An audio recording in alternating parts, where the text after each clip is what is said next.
राधे राधे। जय श्री कृष्ण।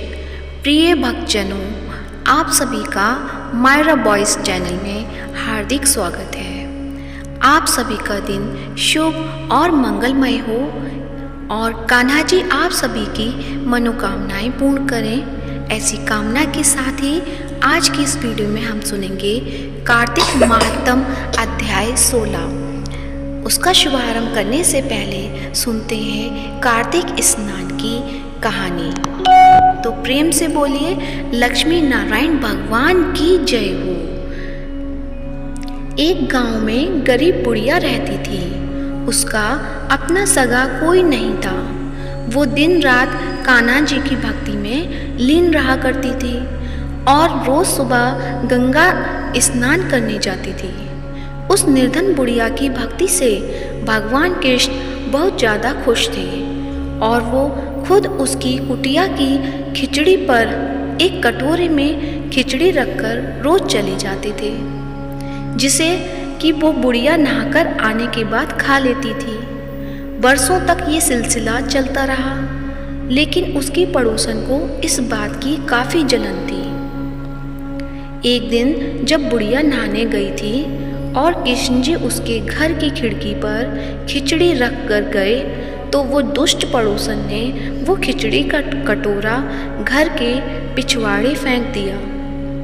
जब गंगा स्नान के बाद बुढ़िया घर लौटी तो उसे वहाँ कटोरा मिला ही नहीं। बुढ़िया बहुत दुखी हुई और भूखी ही रह गई। पड़ोसन ये सब देखकर बहुत खुश हुई, लेकिन जहाँ उसने खिचड़ी फेंकी थी वहाँ पर एक पौधा उग आया और उसमें 2 सुंदर फूल खिल गए, जिसकी सुगंध काफ़ी अलग थी। एक बार राजा उधर से गुजरे तो उन्हें वो सुगंध काफ़ी अच्छी लगी। वो दोनों फूल तोड़कर रानी के लिए ले गए, जिसे सूंघते ही रानी गर्भवती हो गई और उन्होंने 9 महीने बाद 2 जुड़वा बच्चों को जन्म दिया। दोनों राजकुमार जब बड़े हुए तो किसी से बात नहीं करते थे, लेकिन अक्सर जंगल में शिकार करने चले जाते थे, जहां उनकी मुलाकात उसी बुढ़िया से होती थी। ये बात जब राजा को पता चली तो वो बहुत हैरान हुए। उन्होंने तुरंत सैनिकों को उसे लाने के लिए भेजा। दरबार में जब वो बुढ़िया महिला पहुंची तो राजा ने पूछा कि मेरे दोनों बेटे किसी से बात नहीं करते हैं, लेकिन आपसे बात करते हैं, क्यों और कैसे? इस पर बुढ़िया ने कहा कि मुझे यह सब तो नहीं पता, लेकिन हाँ, मैं तो अपना खिचड़ी वाला कटोरा खोज रही थी। तब एक दिन ये दोनों मुझे मिले और कहने लगे कि मैं आपका कटोरा हूँ और मैं ही आपकी खिचड़ी हूँ, और तब ये मुझसे मिलने आने लगे। राजा को यह सब सुनकर काफ़ी हैरानी हुई। उसने बुढ़िया को प्रणाम किया और उन्हें राज दरबार में विशेष अतिथि बनाकर हमेशा के लिए रख लिया। ये बात देखकर दोनों राजकुमार काफ़ी प्रसन्न हुए। उन्होंने तुरंत राजा को प्रणाम किया और दोनों ने बोलना प्रारंभ कर दिया। संयोग से ये सब कार्तिक माह में हुआ था। तब से ही कार्तिक मास में पवित्र नदियों में स्नान करने और घरों में इस दिन खिचड़ी बनाने का रिवाज बन गया। तो प्रेम से बोलिए कार्तिक महाराज की जय हो। सुनते हैं तुलसी माता की कहानी। तो प्रेम से बोलिए तुलसी माता की जय हो, शालिग्राम भगवान की जय हो। एक परिवार में ननंद भाभी रहती थी। ननंद अभी कुंवारी थी। वह तुलसी की बड़ी सेवा करती थी, पर भाभी को यह सब फूटी आंख नहीं सुहाता था। कभी कभी तो वह गुस्से में कहती कि जब तेरा विवाह होगा तो तुलसी ही खाने को दूंगी तथा तुलसी ही तेरे दहेज में दूंगी। यथा समय जब ननंद की शादी हुई तो उसकी भाभी ने बरातियों के सामने तुलसी का गमला फोड़कर रख दिया। भगवान की कृपा से वह गमला स्वादिष्ट व्यंजनों में बदल गया। गहनों के बदले भाभी ने ननद को तुलसी की मंजरी पहना दी तो वह सोने के आभूषणों में बदल गई। वस्त्रों के स्थान पर तुलसी का जनेऊ रख दिया तो वह रेशमी वस्त्रों में बदल गया। ससुराल में उसके दहेज आदि के बारे में बहुत बड़ाई हुई। इस पर भाभी को बड़ा आश्चर्य हुआ और तुलसी जी की पूजा का महत्व उसकी समझ में आ गया। भाभी की एक लड़की थी। वह अपनी लड़की से कहती कि तू भी तुलसी की सेवा किया कर, तुझे भी बुआ की तरह फल मिलेगा। पर लड़की का मन तुलसी की सेवा में नहीं लगता था। लड़की के विवाह का समय आया तो भाभी ने सोचा कि जैसा व्यवहार मैंने अपनी ननद से किया उसी के कारण उसे इतनी इज्जत मिली, क्यों ना मैं अपनी लड़की के साथ भी वैसा ही व्यवहार करूँगी। उसने तुलसी का गमला फोड़कर बारातियों के सामने रख दिया, परंतु इस बार मिट्टी मिट्टी ही रही। मंजरी व पत्ते भी अपने पूर्व रूप में ही रहे तथा जनेऊ भी अपने ही पूर्व रूप में रहा। सभी बाराती भाभी की बुराई करने लगे। ससुराल में सभी लड़की की बुराई कर रहे थे। भाभी ननद को कभी घर नहीं बुलाती थी। भाई ने सोचा मैं ही बहन से मिल आऊं। उसने अपनी इच्छा पत्नी को बताई तथा सौगात ले जाने के लिए कुछ मांगा। भाभी ने थैले में ज्वार भरकर कहा, और तो कुछ है ही नहीं, यही ले जाओ। वह दुखी मन से चल दिया। भला बहन के घर कोई ज्वार लेकर आता है। बहन के नगर के समीप पहुंचकर उसने एक गौशाला में गाय के सामने ज्वार का थैला उलट दिया। तब गोपालक ने कहा, ए भाई, सोना मोती गाय के आगे क्यों डाल रहे हो। भाई ने उसको सारी बात बता दी तथा सोने मोती लेकर प्रसन्न मन से बहन के घर गया। बहन बड़ी प्रसन्न हुई। तो जैसा तुलसी माता ने ननद के साथ किया वैसा सभी के साथ करें। तो प्रेम से बोलिए तुलसी माता की जय हो। अब सुनते हैं कार्तिक महात्म का अध्याय 16। लगाकर मन सभी संकट सब मिट जाए, कार्तिक महात्म्य का कलम पढ़ो 16वां अध्याय। राजा पृथु ने कहा, हे नारद जी, ये तो आपने भगवान शिव की बड़ी विचित्र कथा सुनाई है। अब कृपा करके आप यह बताइए कि उस समय राहु उस पुरुष से छूटकर कहाँ गया। नारद जी बोले, उससे छूटने पर वह दूत बरवर नाम से विख्यात हो गया और अपना नया जन्म पाकर वह धीरे धीरे जलंधर के पास गया। वहाँ जाकर उसने शंकर की सब चेष्टा कही। उसे सुनकर दैत्यराज ने सब दैत्यों को सेना द्वारा आज्ञा दी। कालनेमी और शुंभ निशुंभ आदि सभी महाबली दैत्य तैयार होने लगे। एक से एक महाबली दैत्य करोड़ों करोड़ों की संख्या में निकल युद्ध के लिए जुट पड़े। महाप्रतापी सिंधुपुत्र शिवजी से युद्ध करने के लिए निकल पड़ा। आकाश में मेघ छा गए और बहुत अपशकुन होने लगे। शुक्राचार्य और कटे सिर वाला राहु सामने आ गया। उस समय जलंधर का मुकुट खिसक गया, परंतु वह नहीं रुका। उधर इंद्रादिक सब देवताओं ने कैलाश पर शिव जी के पास पहुंचकर तब सब वृतांत सुनाया और यह भी कहा कि आपने जलंधर से युद्ध करने के लिए भगवान विष्णु को भेजा था। वह उसके वशवर्ती हो गए हैं और विष्णु जी लक्ष्मी सहित जलंधर के अधीन हो उसके घर में निवास करते हैं। अब देवताओं को भी वहीं रहना पड़ता है। अब वह बलि सागर पुत्र आपसे युद्ध करने आ रहा है, अतएव आप उसे मारकर हम सबकी रक्षा कीजिए। यह सुनकर शंकर जी ने विष्णु जी को बुलाकर पूछा, हे ऋषिकेश, युद्ध में आपने जलंधर का संहार क्यों नहीं किया और बैकुंठ छोड़ आप उसके घर क्यों चले गए। यह सुनकर विष्णु जी ने हाथ जोड़कर नम्रतापूर्वक भगवान शंकर से कहा, उसे आपका अंशी और लक्ष्मी जी का भ्राता होने के कारण ही मैंने नहीं मारा है। यह बड़ा वीर और देवताओं से अजय है। इसी पर मुग्ध होकर मैं उसके घर में निवास करने लगा हूँ। विष्णु जी के इन वचनों को सुनकर शंकर जी हंस पड़े। उन्होंने कहा, हे विष्णु, आप यह क्या कहते हैं? मैं उस दैत्य जलंधर को अवश्य मारूंगा। अब आप सभी देवता जलंधर को मेरे द्वारा मारा गया जान अपने स्थान को जाइए।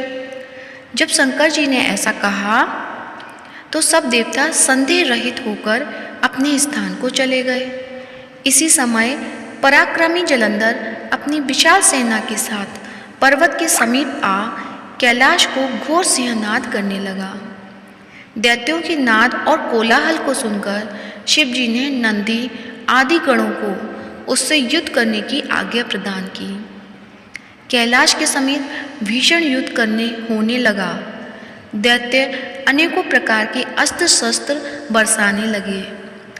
भेरी, मृदंग, शंख और बीरों तथा हाथी, घोड़े और रथों के शब्दों से शब्दायित पृथ्वी कांपने लगी। युद्ध में कटकर मरे हुए हाथी, घोड़े और पैदलों का पहाड़ लग गया। रक्त मांस का कीचड़ उत्पन्न हो गया। दैत्यों के आचार्य शुक्र जी अपनी मृत संजीवनी विद्या से सब दैत्यों को जिलाने लगे। यह देखकर शिव जी के गण व्याकुल हो गए और उनके पास जाकर सारा वृत्तांत सुनाया। उसे सुनकर भगवान रुद्र के क्रोध की सीमा न रही। फिर तो उस समय उनके मुख से एक बड़ी भयंकर कथा उत्पन्न हुई, जिसकी दोनों जंघाएं ताल वृक्ष के समान थी। वह युद्ध भूमि में जा सब असुरों का च्यवन करने लग गई और फिर वह शुक्राचार्य के समीप पहुंची और शीघ्र ही अपनी योनि में गुप्त कर लिया। फिर स्वयं भी अंतर्ध्यान हो गई। शुक्राचार्य के गुप्त हो जाने से दैत्यों का मुख मलिन पड़ गया और वे युद्ध भूमि को छोड़कर भागे। इस पर शुंभ, निशुंभ और कालनेमी आदि सेनापतियों ने अपने भागते हुए वीरों को रोका। शिवजी के नंदी आदि गणों ने भी, जिसमें गणेश और स्वामी कार्तिकेय जी भी थे, दैत्य से भीषण युद्ध करना आरंभ कर दिया। आगे की कथा आने वाली वीडियो में आप सभी को सुनने को मिलेगी। तो प्रेम से बोलिए कार्तिक महाराज की जय हो, लक्ष्मीपति नारायण भगवान की जय हो। अब सुनते हैं तुलसी चालीसा। जय जय तुलसी भगवती सत्यवती सुखदानी, नमो नमो हर प्रेयसी श्री वृंदा गुणखानी। श्री हरि शीश ब्रजनी देहु अमरबल अम्ब, जनहित हे वृंदावनी अब ना करूं विलम्ब। धन्य धन्य श्री तुलसी माता, महिमा अगम सदा श्रुति गाता। हरि के प्राण हूँ से तुम प्यारी, हरि ही हेतु कीन्हो तप भारी। जब प्रसन्न है दर्शन दीनो, तब कर जोरी विनय उसकीनो। हे भगवंत कंत मन मोहूँ, दीन जानि जनि छड़ाऊँ छोहूँ। सुनी लक्ष्मी तुलसी की बानी, दीनो शाप कद पर आनी। उस आरोग्य वर मांगन हारी, होहूँ बिटप तुम जड़ तनुधारी। सुनी तुलसी ही श्रप्योते ही ठामा, करहूँ बास तूहूँ नीचन धामा। दियो बचन हरि तब तत्काला, सुनहूँ सुमधि जनि होहूँ बिहाला। समय पाई व्योरो पाती तोरा, पूज हो आस बचन सतमोरा। तब गोकुल माँ गोप सुदामा, तासु भई तुलसी तू वामा। कृष्ण रास लीला के माही, राधे शक्यो प्रेम लखि नाही। दियो श्राप तुलसी तत्काला, नर लोक कही तुम जन्मों बाला। यो गोप व दानव राजा, शंखचूड़ नामक शिर ताजा। तुलसी भई तासो किनारी, परम सती गुण रूप अगारी। अस द्वे कल्प बीत तब गऊ, कल्प तृतीय जन्म तब भयु। वृंदा नाम भयो तुलसी को, असुर जलंधर नाम पति को। करी अति द्वंद अतुल बलधामा, लीना शंकर से संग्रामा। जब निज सैन्य सहित शिव हारे, मरही न तब हर हरि पुकारे। पतिव्रता वृंदा थी नारी, को न सके पति सहारी। तब जलंधर ही भेष बनाई, वृंदा ठीक हरि पचियो जाई, शिव हित लही करी कपट प्रसंगा, कियो सतित्व धर्म तो ही भंगा, भयो जलंधर कर सहारा, सुनी उर शोक उपारा, तिहि क्षण दियो कपट हरि तारी, लखी वृंदा दुख गिरा उचारी, जलंधर उस हत्यो अबीता, सोई रावण तस हरि ही सीता, अस प्रस्तर सम हृदय तुम्हारा, धर्म खंडी मम पथि सहारा, यही कारण लही श्राप हमारा, होवे तनु पाषाण तुम्हारा, सुनी हरि तुरत ही बचन उचारे, दियो श्राप बिना विचारे, लख्यो ना निज करतूति पति तो, छलन चयो तब पार्वती को, जड़मती तुहु अस जो जड़ रूपा, जड़ महातुलसी बिटप अनूपा, धग्व रूप हम चालिक रामा, नदी गंड की बीच ललामा, जो तुलसी दल हम ही चढ़ इहें, सब सुख भोगी परम पद पइए, बिनु तुलसी हरि जलत शरीरा, अतिशय उठत शीश उर पीरा, जो तुलसी दल हरि शिर धारत, सो सहस्त्र घट अमृत डारत, तुलसी हरि मन रंजनी हारी, रोग दोष दुख भंजन हारी, प्रेम सहित हरि भजन निरंतर, तुलसी राधा में नाही अंतर, व्यजन हो 56 प्रकारा, बिनु तुलसी दल ना हरि प्यारा, सकल तीर्थ तुलसी तरु छाही, लहत मुक्ति जन संशय नाही, कवि सुंदर एक हरि गुण गावत, तुलसी निकट सहस गुण पावत, बसत निकट दुर्वासा धामा, जो प्रयास ते पूर्व ललामा, पाठ कर ही जो नित नर नारी, हो ही सुख भाषय त्रिपुरारी, तुलसी चालीसा पढ़ी तुलसी तरु ग्रह धारी, दीप दान करी पुत्र फल पावही, बंधियो नारी, सकल दुख दरिद्र हरिहार है, परम प्रसन्न अतिशय धनजन, लड़ही ग्रह बसही पूर्णा अत्र, लाही अभिमत फल जगत महलाही, पूर्ण सब काम जेहि दल अर्पही, तुलसी तह सहस बसई हरि राम, तुलसी महिमा नाम लख तुलसी सूत, सुखराम मानस चालीसा रखियो जग में तुलसीदास। तो प्रेम से बोलिए तुलसी माता की जय हो। अब सुनते हैं तुलसी माता की आरती।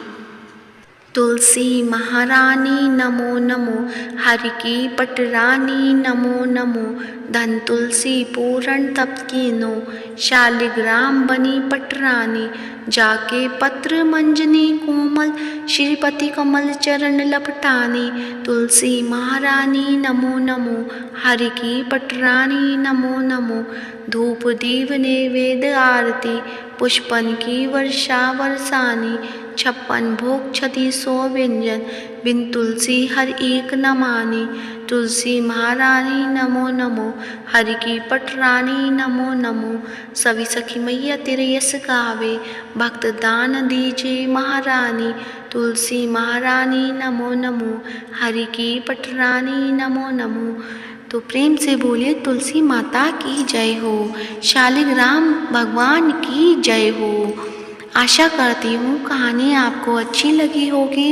यदि कहानी अच्छी लगी है तो वीडियो को लाइक कीजिए और ज़्यादा से ज़्यादा शेयर कीजिए, और साथ ही यदि चैनल पे नए हैं तो चैनल को सब्सक्राइब कीजिए। कान्हा जी आप सबकी मनोकामनाएं पूर्ण करें और आप सभी का दिन शुभ और मंगलमय हो। धन्यवाद।